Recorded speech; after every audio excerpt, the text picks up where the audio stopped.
Kenapa Allah begitu marah? Karena dia menggunakan amal hak Allah tapi untuk dipuji manusia. Bu, mana yang bahaya? Wanita ingin kelihatan cantik atau wanita ingin kelihatan solehah? Mana yang lebih bahaya? Kenapa Allah begitu marah?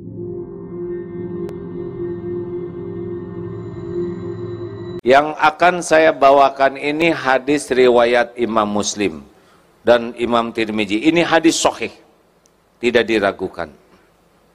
Yang pertama dihisab di akhirat, pertama kali nanti dibangkitkan. Dihisab itu adalah mujahid. Orang yang berjuang di jalan Allah sampai mati terbunuh. Ditampakkan nikmat oleh Allah dan ditanya, apa yang kau ditampakkan nikmat dan dia mengakuinya, apa yang kau lakukan? Ya Allah, saya sudah berjihad fisabilillah, berjuang sampai saya terbunuh di medan perang, dan saya lakukan ini lillahi ta'ala, karena engkau. Lalu Allah berfirman, kadzabta, dusta kamu, bohong kamu berjuang bukan karena Allah, tapi kamu berjuang karena ingin dianggap pemberani, dan sudah engkau dapatkan sebutan itu. Di akhirat ternyata diseret dalam keadaan tertelungkup menjadi ahli neraka. Dengar ini hadirin, tidak kurang perjuangannya untuk Islam, tidak kurang pengorbanannya, dia sampai mati di medan perang. Tidak kurang pengakuannya, dia ngomong tuh lillahi ta'ala. Tetapi Allah tidak bisa dibohongi. Wa huwa alimum bidatis sudur. Allah tahu isi hati. Ternyata Allah berfirman, engkau berjuang bukan karena Allah, tapi engkau berjuang ingin dianggap pemberani, dan sudah engkau dapatkan.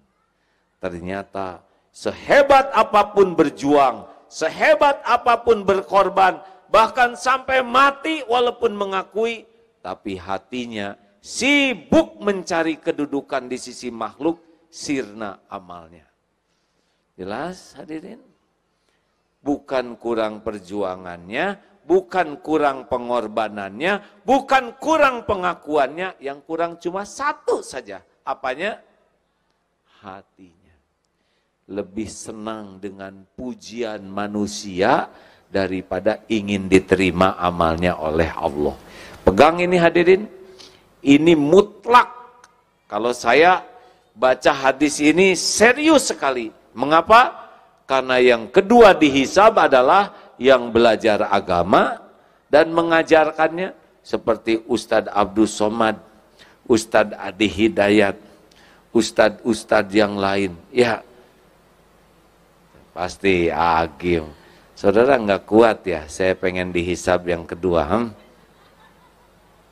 Belajar agama dan mengajarkannya, belajar Quran dan membacanya, ditampakkan nikmat, dia mengakuinya. Apa yang kau lakukan? Saya sudah belajar agama dan saya dakwahkan, saya belajar Quran dan saya baca lillahi ta'ala, ya Allah.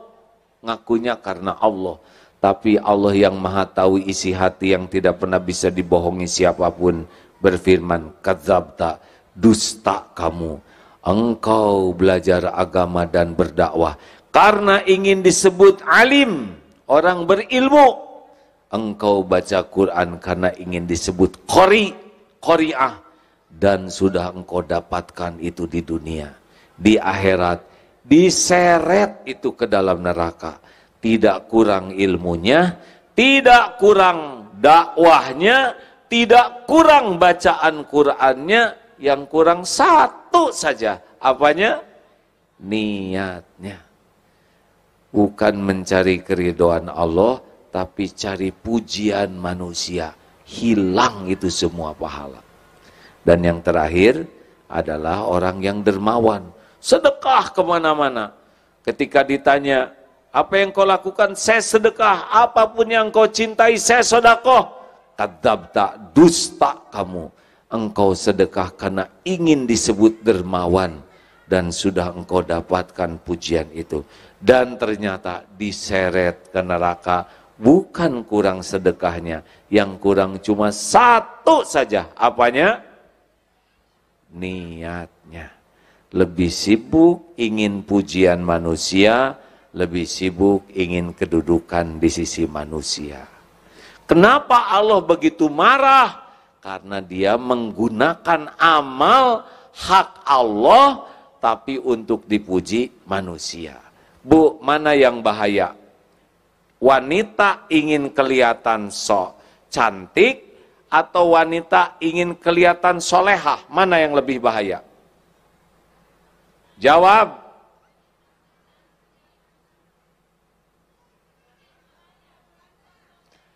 Wanita ingin kelihatan cantik ya normal. Kalau lelaki ingin kelihatan cantik tidak normal. Bolehkah wanita ingin kelihatan cantik? Boleh? Untuk siapa? Jawab. Suami siapa?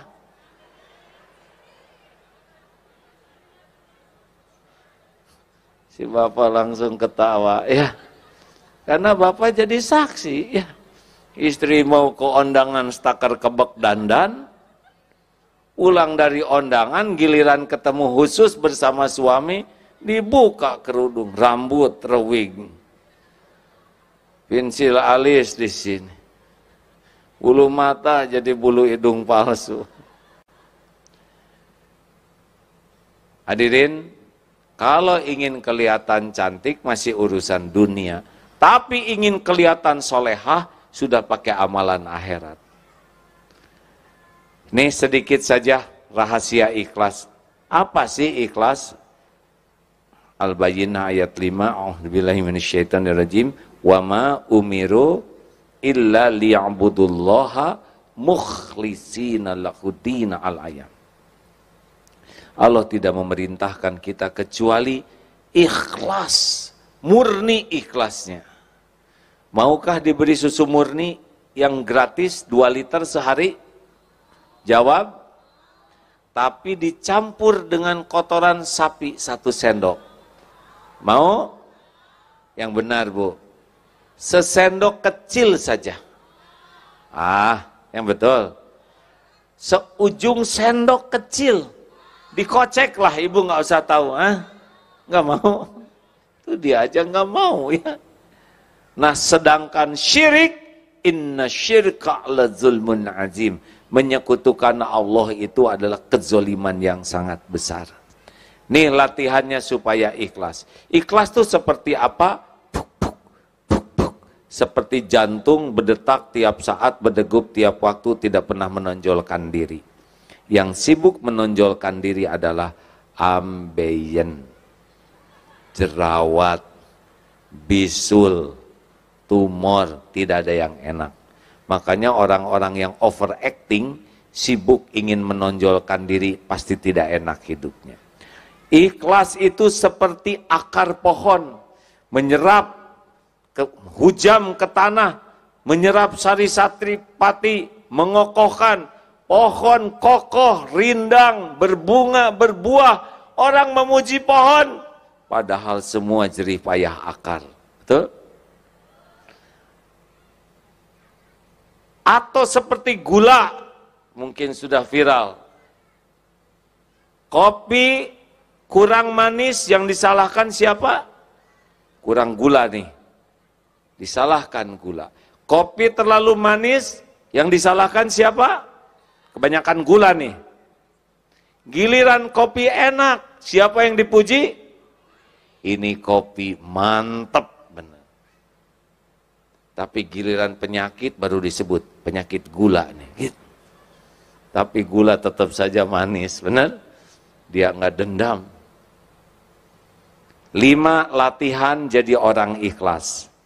1, jangan selalu ingin diketahui orang amal kita. Amal fardu, sunnahnya orang lain tahu. Sholat ke masjid, lagi apa tuh, mau kemana? mau ke masjid mas, ayo kita ke masjid, boleh. Itu bukan riya, itu dakwah. Bayar zakat, saya mau bayar zakat nih, itu bagus. Dibuat orang lain tahu, karena itu dakwah. Syukuran haji, dengan niat agar orang lain tahu ini undangan dari Allah, boleh. Tetapi amal sunnah, tidak harus semua orang lain tahu. Tidak harus segala diposting. Jam 3 malam, bangun, langsung posting. Bangun sahabatku, bangun. Sepertiga malam terakhir, saat mustajab. Broadcast, benarkah membangunkan orang atau pengumuman? Ingin dianggap ahli tahajud, sedang dia sendiri tidak sholat, karena terus saya buka WA. Sahur, posting, thread, selamat saum Senin Kemis sahabatku yang baik. Ingatlah hanya Allah yang tahu. Thread. Baca Quran, Allahu Akbar, Allahu Akbar. Ya Allah, hanya dengan pertolonganmu, walaupun tanggal 16 sudah 20 juz, cetret. Kenapa diumumkan? Orang-orang yang sibuk dengan postingan, padahal amal-amal yang tidak harus orang lain tahu, ciri-ciri itu.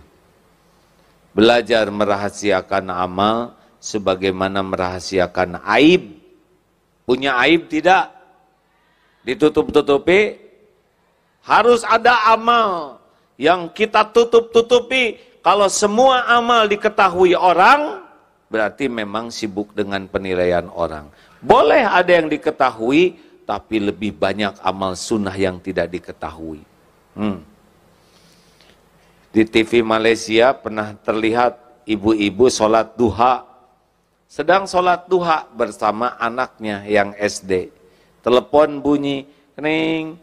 Dek, ibu sedang apa? Sedang sholat duha, bu. Aduh, bahagia. Allah Akbar. Karena tetangga jadi tahu.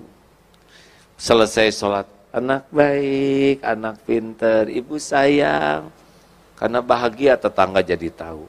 Suatu saat sholat maghrib, sholat asar, 5:30. Sedang sholat, telepon bunyi. Kering, ibu ada nak? Ada. Tegang. Lagi sholat nih. Sedang apa? Sedang sholat asar, tante. Selesai, kamu ngomong. Berarti dia lebih sibuk dengan diketahui orang daripada diketahui Allah. 2, jangan selalu ingin dilihat orang. Ada orang, tidak ada orang, bagi orang ikhlas sama, bagi orang tidak ikhlas tidak sama. Ada orang bagus, tidak ada orang tidak bagus. Ini ciri-ciri ini. Kalau sholat sendiri, gesit. Allahu Akbar. Allahu Akbar. Allah Akbar subhanahu Allah Akbar bikuli barhamani wa jubani wa fani wa jugni wa dini wa Allah Akbar subhanahu atahiyatun barakatuh salawatu astagfirullahaladzim astagfirullah assalamualaikum assalamualaikum.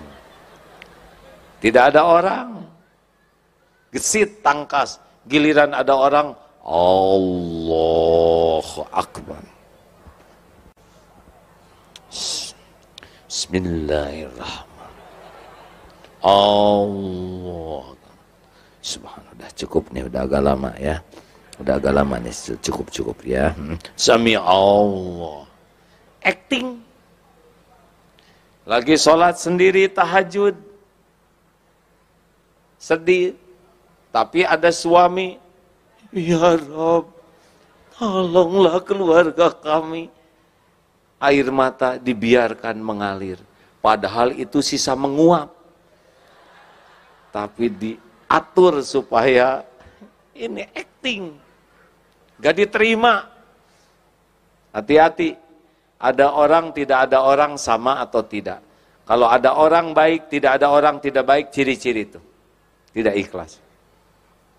3, Ciri latihan yang ketiga adalah jangan ingin dipuji, jangan takut dicaci. Dengar ya, kalau dipuji semangat, tidak dipuji tidak semangat, dicaci patah semangat, pasti bukan karena Allah. Karena orang ikhlas, puji, caci, ember jatuh sama. Hanya getaran udara yang merambat ke telinga. Kalau dipuji semangat, tidak dipuji tidak semangat, dicaci patah semangat, pasti karena mulut orang dia berbuat. Bu, Pak, saya sudah nyobain takdir dipuji-puji, udah. Udah gitu ada takdir dicaci maki, udah. Demi Allah nih saya bersumpah ya, dipuji rame-rame, dikagumi rame-rame, dihormati rame-rame, jauh lebih bahaya dibanding dicaci maki rame-rame.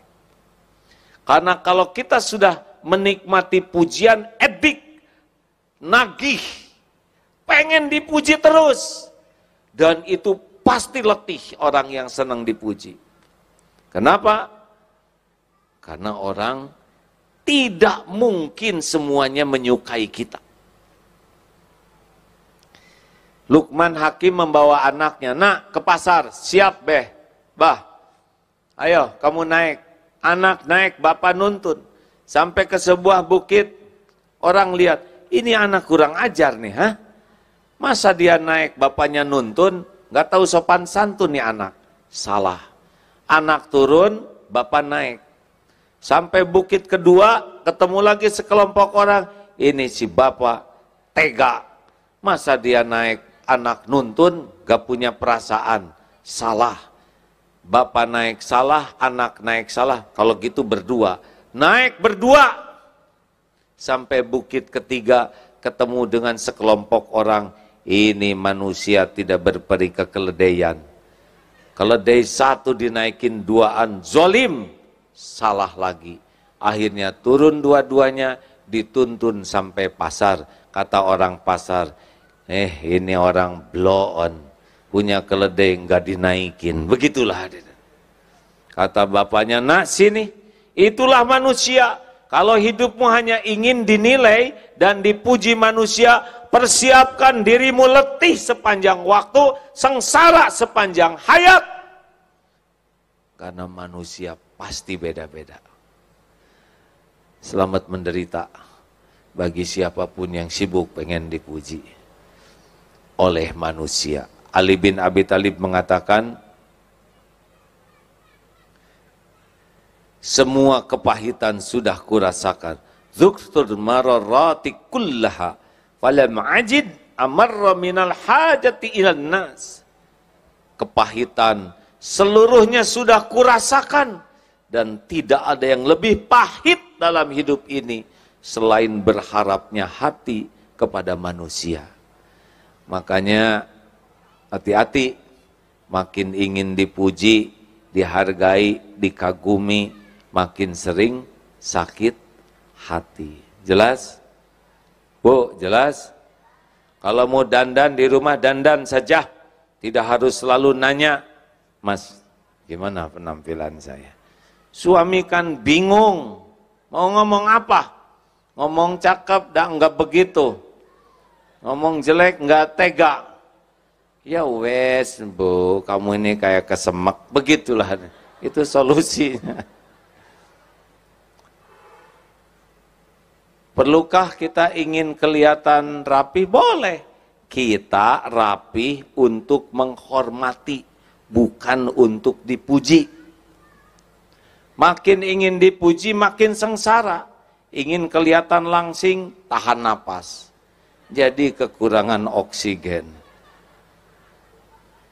Bu, jangan takut jadi tua. Ya Bu? Kenapa? Karena sudah jadi. Ibu tidak bisa remaja terus. Mustahil. Walaupun ibu pakai pakaian SMA, kalau dulu lucu, kalau sekarang lebih lucu. Jangan memaksakan diri, akan ada batasan, nggak bisa direkayasa lagi. Mungkin waktu muda rada centil, ya. Ada yang suka pakai bulu mata palsu, ini saya tidak mau ikut campur ya. Tapi saya suka membayangkan bulu mata palsu itu kan beban bagi mata, betul? Ya kan? Standarnya bulu yang ini dikasih beban bulu mata palsu. Kalau di dunia lelaki itu seperti pakai barbel, Bu. Tiap kedip begini, siap-siaplah satu ini berotot. Atau kalau sudah tua, kelelahan otot.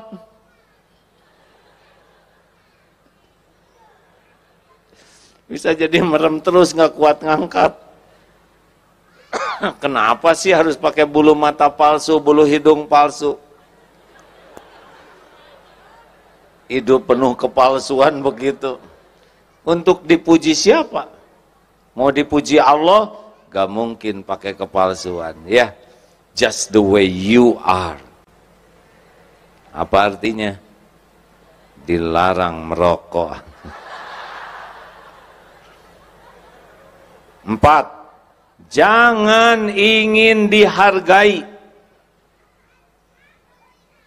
Makin ingin dihargai, makin sakit hati. Jangan merasa spesial. Saya ini orang penting. Saya ini orang berjasa.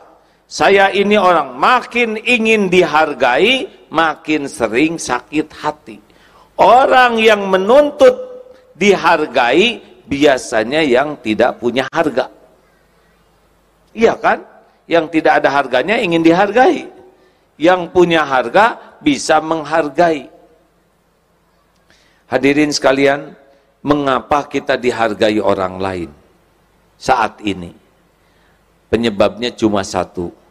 Karena Allah masih menutupi aib, dosa, kejelekan, dan kekurangan kita. Benar? Benar? Kenapa A'agim Abdullah Gimnastiar diundang ke sini dan didengar oleh saudara-saudara? Tahu sebabnya? Sebab Allah Subhanahu wa Ta'ala yang Maha tahu siapa orang ini yang sebenarnya masih menutupi aibnya, dosanya, kekurangannya, kejelekannya, sehingga saudara mau dengar. Daripada kita sibuk menikmati pujian, lebih baik kita sibuk dengan apa yang Allah tahu tentang kita. Itulah tekniknya, supaya kita tidak tamak terhadap penghargaan orang. Hati-hati hadirin. Saya cerita sedikit ya. Saya ini takdirnya anak prajurit. Ayah saya seorang tentara, perwira tentara, TNI. Bisa membayangkan betapa beratnya jadi seorang komandan. Karena komandan di tentara ataupun di polisi pasti dihormat. Sebab bawahannya dilatih dan digaji untuk menghormat. Mau enek, mau sebel juga, begini. Apalagi sedang upacara hormat, apalagi defile hormat senjata, waduh, sini, sini, sini, sini, sini. Kalau tidak hati-hati, penghormatan itu makan, seakan-akan dirinya terhormat. Padahal sholat belang betong, ngaji tidak bisa, zakat tidak bayar, sudah mampu belum haji, tapi merasa terhormat akibat topeng yang dipakai. Ini bahaya. Pensiun masih tetap, saya ini mantan komandan. Udah atuh komandan, udah pensiun, gak usah diomongin. Dia itu dulu anak buah saya. Iya, udah waktunya habis ya, sabar. Karena post power syndrome, merasa terhormat dengan topeng. Ada lagi yang lebih ngaco. Tidak semua komandan begitu, itu hanya komandan error saja yang ketipu topeng. Ada juga yang lebih ngaco, adalah istri komandan. Suaminya kolonel, istrinya ngadak-ngadak jadi jenderal. Padahal daftar enggak, seleksi enggak, latihan enggak, di kantor juga enggak jelas kerjanya, tapi galaknya lebih daripada suaminya. Ini tertipu oleh casing suami. Kamu mengganggu rumah tangga saya, hah? Ini suami saya, waduh galak. Pernah lihat yang di airport, kemudian seorang istri pensiunan jenderal yang marah-marah nggak mau diperiksa, apa salahnya diperiksa, ya kan? Oh, ini adalah ciri-ciri orang yang tamak terhadap penghargaan. Udah mah bukan dirinya yang jenderal, suaminya juga pensiun. Kenapa istri lebih galak? Tertipu oleh ingin dihargai. Ada yang lebih ngaco lagi, anak komandan. Di sekolah nilainya butut, kelakuan jelek, tapi galaknya lebih dari ayahnya. Nah, inilah ilustrasi seseorang yang tertipu oleh ingin dihargai. Jelas Pak Rektor? Berat ini. Pak Profesor, waduh berat.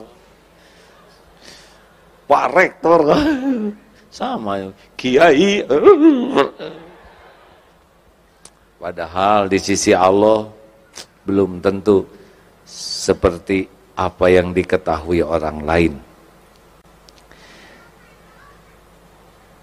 5. Jangan ingin dibalas budi. Ulangi. Jawab atuh hadirin. Jangan ingin dibalas budi. Lakukan, lupakan. Lakukan, lupakan. Lakukan, lakukan. Perlukah kita mengingat-ingat jasa baik kita?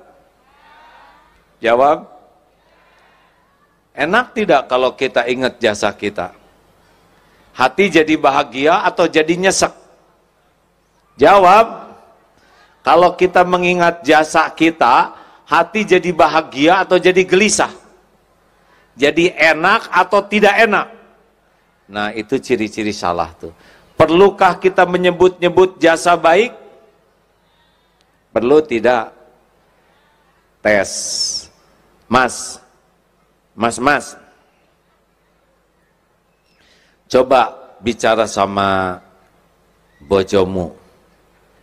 Benar gitu? Perbojoan. Hei istriku, aku ini suamimu loh. Padahal istrinya udah tahu. Aku ini suamimu. Aku yang membanting-banting tulang. Memeras-meras keringat. Ini rumah aku yang siapkan untuk kalian, hah? Kalian pakai dempul, lipstik, apa itu aku seng beliin. Kalian makan segala dikunyah, jalan kuliah, aku yang siapkan. Jalan-jalan pakai mobil tak beliin, bensin aku yang siapkan. Saya nih suamimu yang berjuang untuk kalian. Dengar ya, kalau ada suami berbicara begitu, bagaimana perasaan ibu? Bahagia atau enek, Bu? Yang jelas, Bu. Bahagia atau enek? Jadi makin sayang, kagum, atau jadi sebel? Tuh, dengerin, Pak. Jelas? Nah, kami juga sama, Bu. Apalagi saya, Pak. Saya. Jangan nyebut-nyebut. Ke anak paling gak boleh, Bu. Ini ibumu, nak. Ini ibumu, nak. Kata anak-anak. Ya iya, bukan saya juga udah tahu dari dulu. Kenapa ibu jadi lupa diri? Ini ibumu. Ibu yang hamil. Ibu yang melahirkan kalian. Ibu yang menyusui. Mungkin kata anak, siapa suruh ya deh ya? Nah kita mah nggak pesen lahir dari ibu yang ini. Nggak boleh hadirin. Saya pimpinan kalian. udah tahu. Dengan kepemimpinan saya itu siapa? Hah? Bingung akhirnya. Udahlah, kalau mau bahagia, lakukan, lupakan. Jadilah seperti matahari, hanya memberi, tak harap kembali, bagai sang surya menyinari bumi.